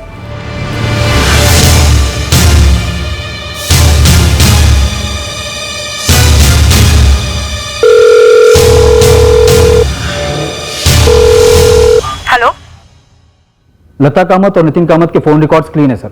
लेकिन इस बात की कोई गारंटी नहीं कि ये दोनों भी क्लीन है, क्योंकि इस गेम में एक पीसीओ इस्तेमाल हुआ है। अगर ये गेम है तो हो सकता है कि इस गेम का कैप्टन खुद गिरधर कामत है। उसने किसी को मारकर, जलाकर खुद की मौत फेक की। कैंसिल कर दो मीटिंग को, एक अर्जेंट मीटिंग निकल आई। एक फेक क्लाइंट तैयार किया आरके फैब्रिकेटर के नाम से। नंदपुरम की फैक्ट्री के कंपाउंड के बाहर चुपके से अपनी बाइक पार्क कर दी और फिर अपने प्लान के हिसाब से आगे बढ़ा। अपना फोन स्विच ऑफ कर दिया, फिर किसी को मारकर, जलाकर लाश की उंगली में अपनी अंगूठी बिठा दी और उसे लगा होगा कि परफेक्ट मर्डर का प्लान कर दिया। सुबोध, अगर ये थ्योरी होल्ड करती है तो सबसे बड़ा सवाल यह है कि कोई इतना बड़ा कांड क्यों करेगा? क्योंकि ना ही उसने सिर्फ एक मर्डर किया है बल्कि अपना बना बनाया बिजनेस, अपना नाम, सब कुछ खत्म कर दिया है। क्यों? क्या ये एक नई लाइफ शुरू करने का प्लान होगा? पर गिरधर के पिछले 6 महीने के फोन रिकॉर्ड्स मैंने चेक किए, उसमें नंदपुरम के पीसी वाला नंबर कहीं फीचर नहीं हो रहा, पर एक नंबर है जो 2 हफ्ते पहले फीचर हुआ है, उससे पहले कभी नहीं। और ये नंबर एक औरत का है। कौन है वो? कोई रेणुका पई है। अभी तक मैंने उसे कॉल नहीं किया, यही मंगलुरु की है।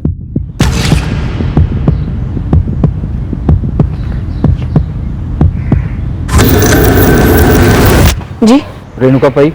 जी हाँ, मैंने पेपर में पढ़ा था गिरधर जी के बारे में। गिरधर कामत ने 1 जुलाई को आपको फोन किया था? जी हाँ, किया था।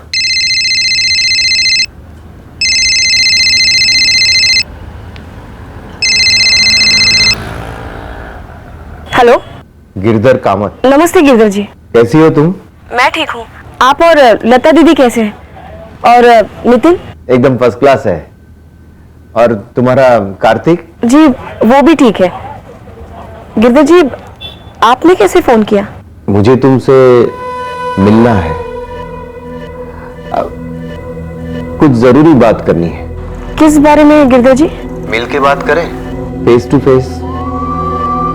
मैं फोन करता हूँ, कब मिलना है? पूरे 3 साल के बाद बात हो रही थी उनसे और अब मिलने की बात कर रहे थे, लेकिन उन्होंने दोबारा कॉल ही नहीं किया। ना मैंने कॉल किया पूछने के लिए, और सच कहूं तो अब बात करने जैसा कुछ रहा ही नहीं, ना गिरधर जी के साथ ना उनके फैमिली के साथ। क्या हुआ था 3 साल पहले? कैसे जानते हो आप लोग एक दूसरे को? गिरधर जी की पत्नी लता मेरी ननंद हुआ करती थी। लता दीदी के छोटे भाई वल्लभ रायकर से 3 साल पहले मेरा डिवोर्स हुआ था। तब से मैं अपने बेटे कार्तिक के साथ अपनी जिंदगी संभाल रही हूँ। अब तो कोई टच भी नहीं है कामत फैमिली से। और 3 साल बाद गिरधर कामत अचानक आपको फोन करते हैं एकदम से और फेस टू फेस मिलने के लिए कहते हैं। जी, पर वो मीटिंग हुई ही नहीं। रेणुका जी, हमारे पास एक लाश है, लगती तो गिरधर कामत की है पर नहीं भी हो सकती है।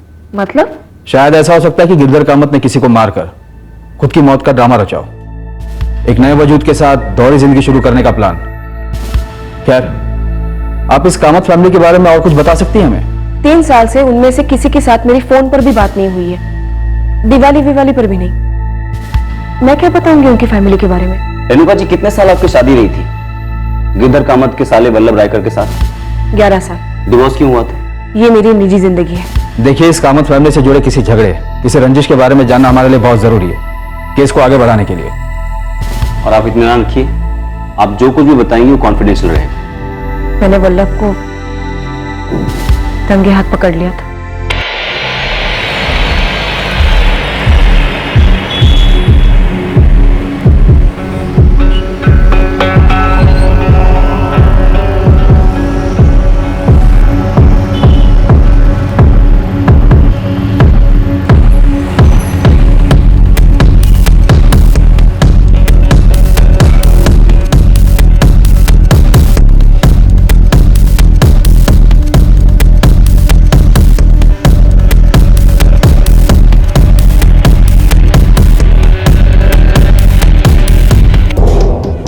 मैंने वल्लभ और नंदिनी के फोन रोमांस को पहले ही पकड़ लिया था। मैंने उसी दिन डायरेक्टली वल्लभ से पूछ लिया और उसने भी सीधा बोल दिया कि बोर हो चुका हूं तुझसे। मैंने बोला ओके, और नहीं होना। मेरे बेटे कार्तिक के साथ उसी दिन मैं घर से निकल गई। डिवोर्स आसानी से मिल गया। उसने कार्तिक की कस्टडी तो दूर, मिलने की रिक्वेस्ट भी नहीं की। इस सब में गिरधर कामत की क्या भूमिका थी? उन्होंने और लता दीदी ने पहले वल्लभ को समझाने की बहुत कोशिश की, लेकिन वो लोग ये समझ नहीं रहे थे कि मुझे वल्लभ के पास वापस नहीं लौटना है। नंदिनी और उसका मेरे पीठ पीछे 4 साल से अफेयर चल रहा था। हमारे डिवोर्स के बाद उन्होंने शादी कर ली। क्या आपको हल्की सी भी भनक है कि गिरधर जी पूरे 3 साल बाद ऐसा क्या कहना चाहते थे जो फोन पर कहा नहीं गया? मैंने बता दिया जो कुछ भी हुआ था। मैं अभी दुकान से लौटी थी और मेरा बेटा स्कूल से। वो बाहर बैठा है, घर जाकर उसे खाना खिलाना है और भी 10 काम है।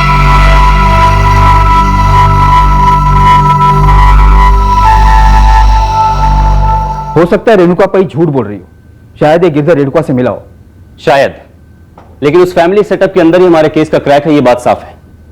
इस लता कामत के भाई वल्लभ रायकर को ले आओ। शायद इस जीजा और साले की जोड़ी के बीच में जरूर कोई राज है जो हम नहीं जानते। इस वक्त हम सिर्फ इतना जानते हैं कि हमें एक डेड बॉडी मिली है, और वो डेड बॉडी गिरधर कामत की हो भी सकती है और नहीं भी।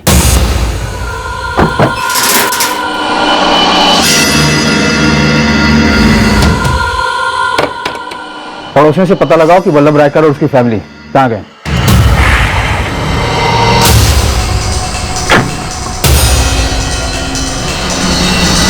पूरी कॉलोनी छान मारी, सबसे बात की, लेकिन किसी को आइडिया नहीं कि वल्लभ रायकर और उसकी मौजूदा पत्नी नंदिनी कहाँ गए हैं। वहां किसी सिक्योरिटी वाले से बात हुई?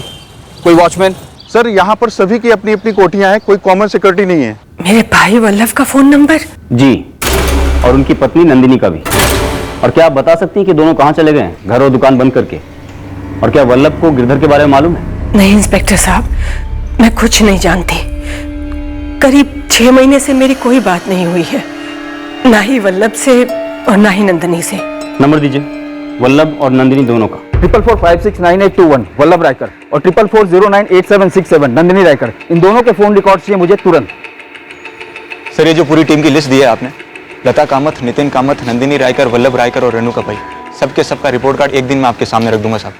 3 साल बाद गिरधर कामत अपने साले वल्लभ रायकर की एक्स वाइफ रेणुका पई को फोन करता है, और यहाँ गिरधर कामत की पत्नी यानी कि लता कामत वो कहती कि उसने अपने भाई वल्लभ से 6 महीने से बात ही नहीं की है। ये बात कुछ खटक नहीं रही है? सर, चंदन खबरी ने शुरुआती रिपोर्ट भेजी थी फील्ड से।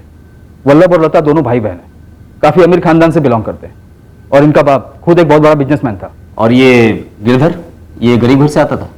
नहीं सर, ये भी खाते पीते घर से बिलोंग करता है। उसकी भी काफी प्रॉपर्टीज वगैरह हैं। पर गिरधर और लता के बेटे नितिन को पैसों में कोई इंटरेस्ट नहीं है, और दूसरी तरफ वल्लभ की एक्स वाइफ रेणुका अपने बेटे कार्तिक को सिंगल हैंडेडली बड़ा कर रही है, मुसीबतों को झेलकर। ये बात भी मुझे खटक रही है।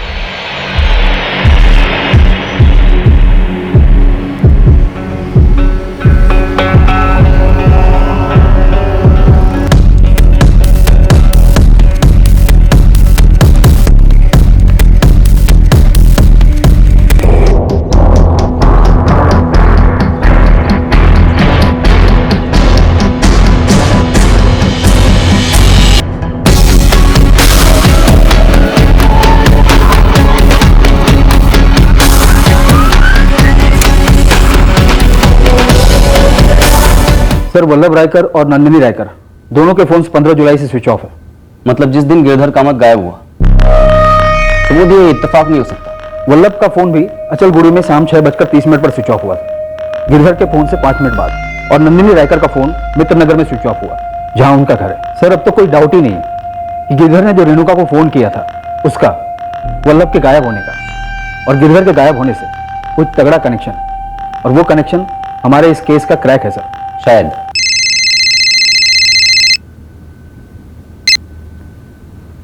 बोल चंदर। एक खबर मिली है कामत फैमिली से जुड़ी हुई। यहाँ नेत्रागिरी सोसाइटी है एक, वहाँ लता कामत का फ्लैट था जो 2 महीने पहले 60 लाख में बिका है।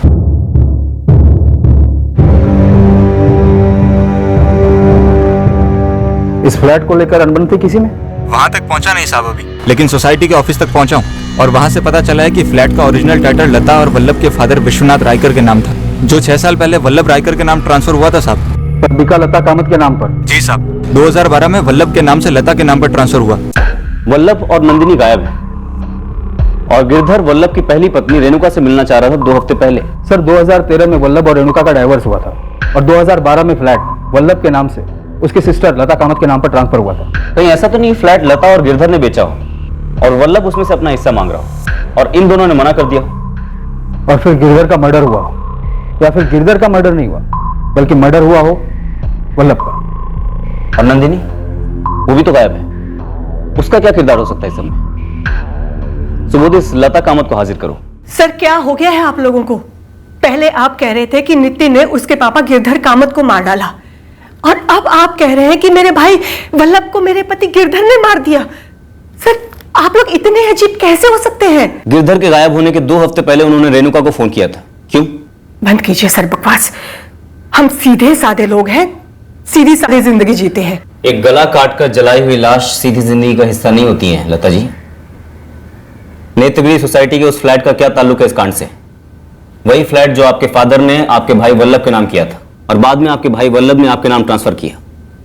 क्यों हुआ था ये ट्रांसफर? एक भाई अपनी बहन को गिफ्ट नहीं दे सकता क्या? बेशक दे सकता है, लेकिन लता जी आप कैसी बहन है कि आपका इतना दिलदार दानवीर कर्ण जैसा भाई कहां है आपको मालूम तक नहीं? आप कहां की बात कहां जोड़ रहे हैं? हम वहीं जोड़ रहे हैं जो जुड़ रहा है लता जी।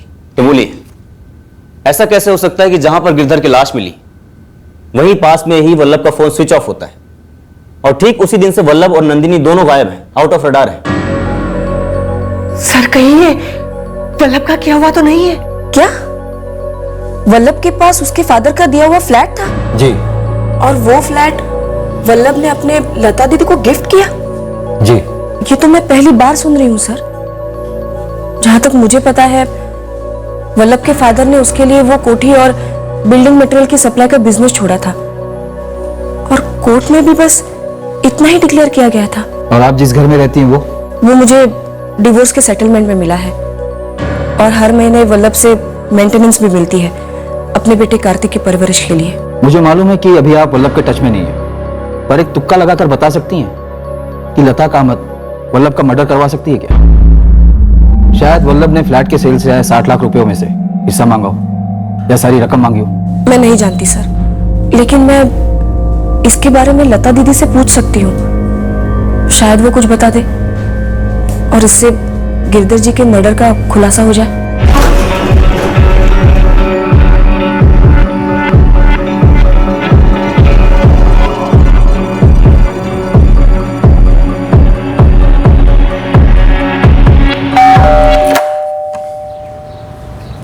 कैसी हो लता दीदी?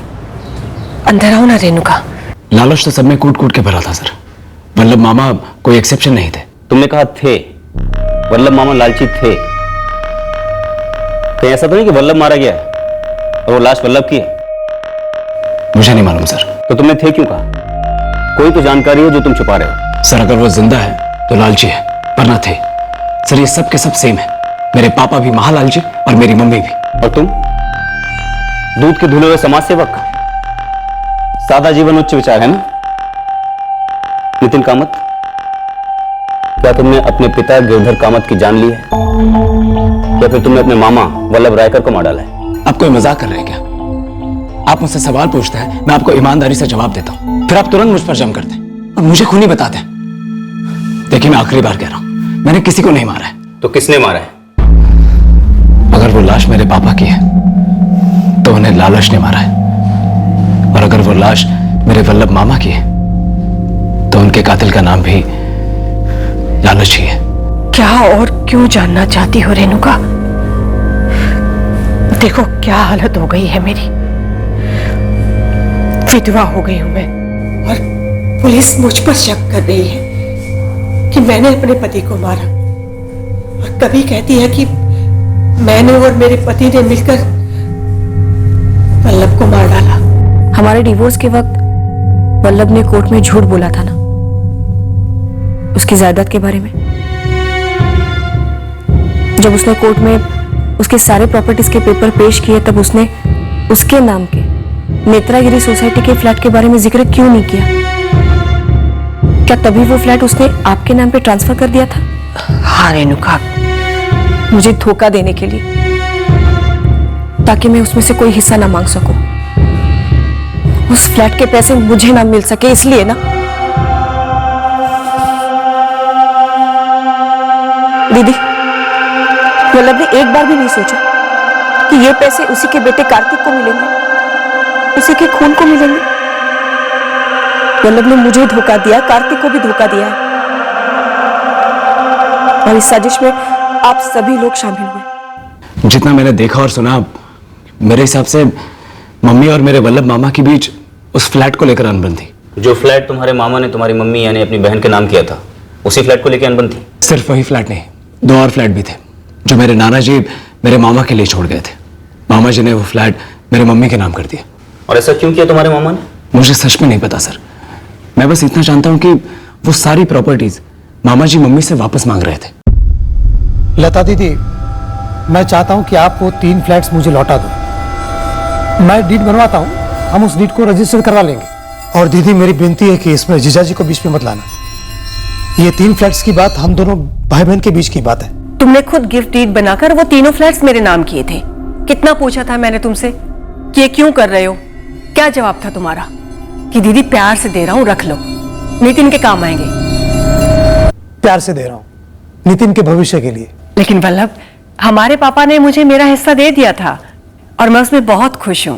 फिर भी दीदी, मेरा दिल करता है कि ये फ्लैट्स मैं आपके नाम कर दूं। तो अगले हफ्ते हम रजिस्ट्रेशन करवा लेते हैं, ठीक है? आंख से आंख मिलाकर बात कर। तूने मेरा इस्तेमाल किया है ना? और अगर मैं आपको बताता तो आप कभी ना कभी उसे बताती कि मेरे फ्लैट्स हैं। मैंने उसे अलग घर खरीद के दिया हुआ है, तगड़ा मेंटेनेंस दे रहा हूं, और क्या दूं? उन 3 फ्लैट्स का रेणुका को 50% ना देना पड़े, इसलिए तूने वो तीनों फ्लैट्स मेरे नाम करवाए थे, और अब तुम्हें वो वापस चाहिए। बिल्कुल सही चीज कही आपने, और सही चीज करी है। मेरे फ्लैट लौटाइए। वो फ्लैट मैं तुम्हारे नाम ट्रांसफर नहीं करूंगी, वो मेरे थे और हमेशा ही मेरे रहेंगे।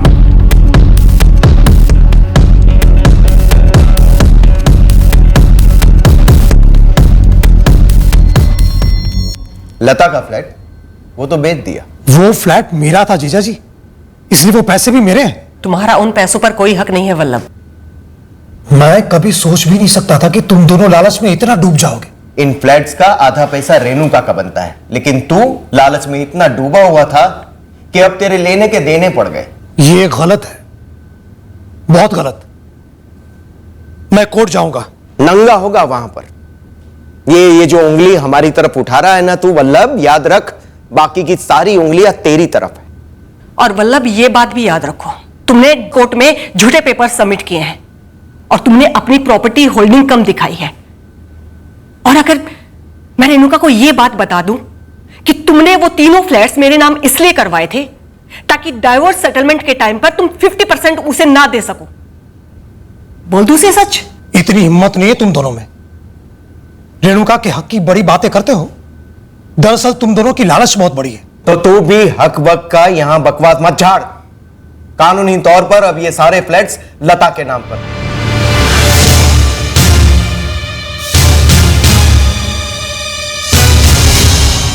सर, किसने किसको मारा मैं नहीं बता सकता, पर जो भी मरा है मेरे ख्याल से प्रॉपर्टी की वजह से मरा है। नितिन, तुम्हारी माँ को मालूम था कि आरके फैब्रिकेटर्स एक जाली कंपनी है। उन्हें मालूम था कि जो लाश मिली थी वो उनके भाई की थी। सर, मुझे नहीं मालूम, मेरी माँ को क्या मालूम था। लेकिन तुम्हें यह बात मालूम थी कि वो लाश तुम्हारे फादर की नहीं है? नहीं, यह सच नहीं है। मैं अनश्योर था, अब भी हूं। क्यों? क्यों अनश्योर थे? क्योंकि आप अनश्योर थे सर। डीएनए टेस्ट किसने मांगा, मैंने या आपने? आरके फैब्रिकेटर्स, नंदपुरम के पीसीयू से किए हुए वो 4 फोन कॉल्स, ये सब आपके पति गिरधर का रचा हुआ नाटक था और आप इस नाटक का हिस्सा थी। सर मुझे इन सब के बारे में कुछ भी नहीं पता, मैं सच कह रही हूँ। वो जो भी था जिसने पीसीयू से कॉल किया था वो आपके पति गिरधर कामत का आदमी था लता जी। आरके फैब्रिकेटर्स कहाँ है ये? अचलगुड़ी में गिरधर जी, नया ऑफिस है और मेरे बॉस चाहते हैं कि पूरा सेटअप आप ही करो। लेकिन मैं आज नहीं मिल सकता। आज तो मना मत कीजिए सर, बहुत अर्जेंट है। ठीक है, अब इतना जोर दे रहे हो तो आज मिल ही लेते। पूरे रास्ते निकल के आने की तकलीफ नहीं करनी पड़ेगी आपको। नंदपुरम की इंडस्ट्रियल इवेंट की जो चौक है, आप वहां पर आइए, मैं अपनी गाड़ी से वहीं आपको पिकअप कर लूंगा।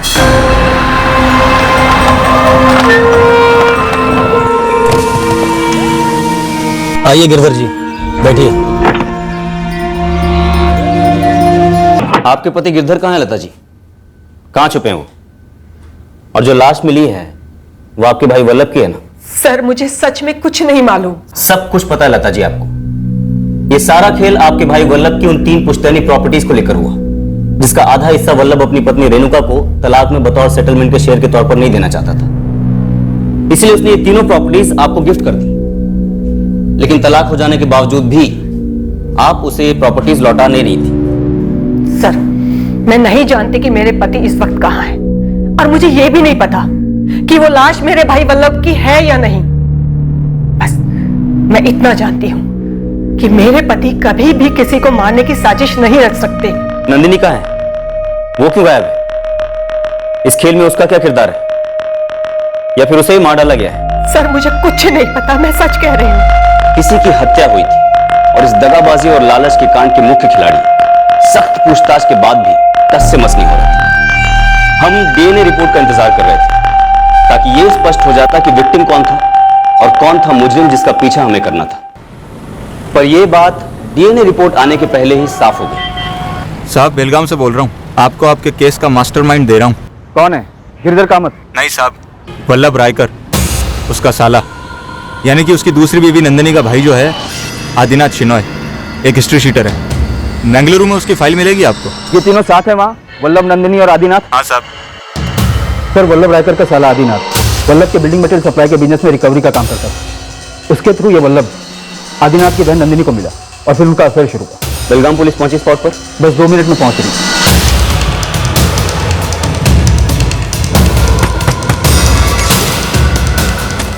आदिनाथ, तेरे बहन और जीजा कहाँ हैं बता दे, वरना यही शूट कर दूंगा, कोई अरेस्ट नहीं।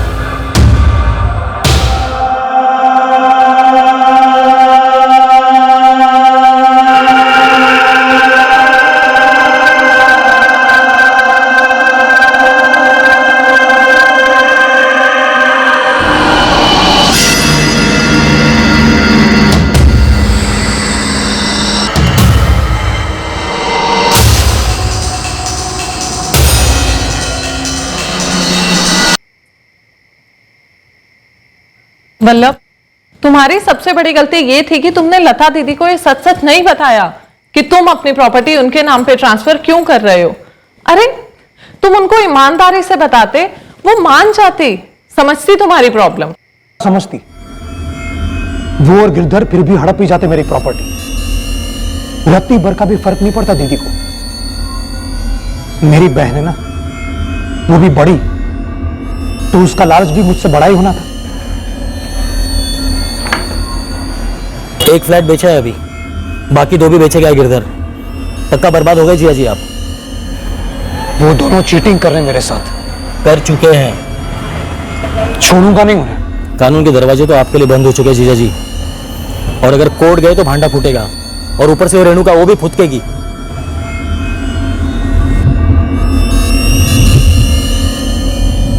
मुझे धक्का देना था उन्हें, खास करके लता दीदी को, कि किसी और के हक की प्रॉपर्टी हड़प कर वो मजे तो नहीं ले सकते। और कितनी देर लगेगी? अचलगुड़ी पे पहुंच गए ना? बस गिरधर जी 5 मिनट और।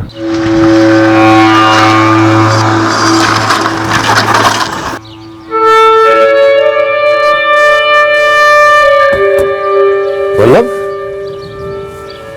तुम?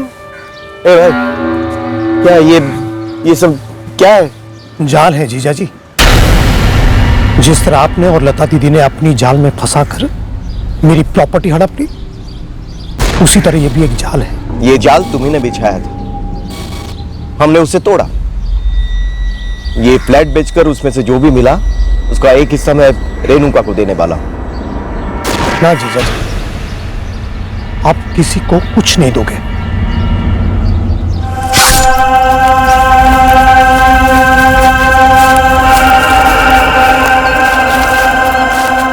बेचे हुए फ्लैट के सारे पैसे और बाकी के दोनों फ्लैट सब लता दीदी के नाम है। अब देखता हूं कैसे मजे लेती है वो मेरे पैसों से।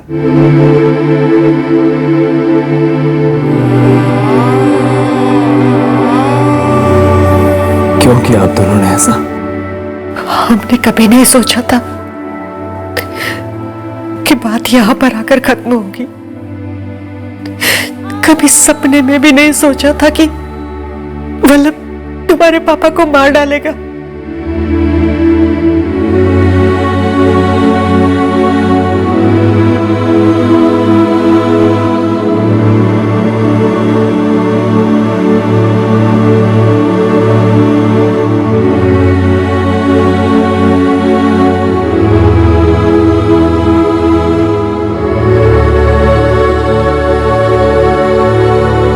तरह के और भी एपिसोड देखने के लिए हमारे चैनल को सब्सक्राइब करें और बेल आइकन दबाना ना भूलें।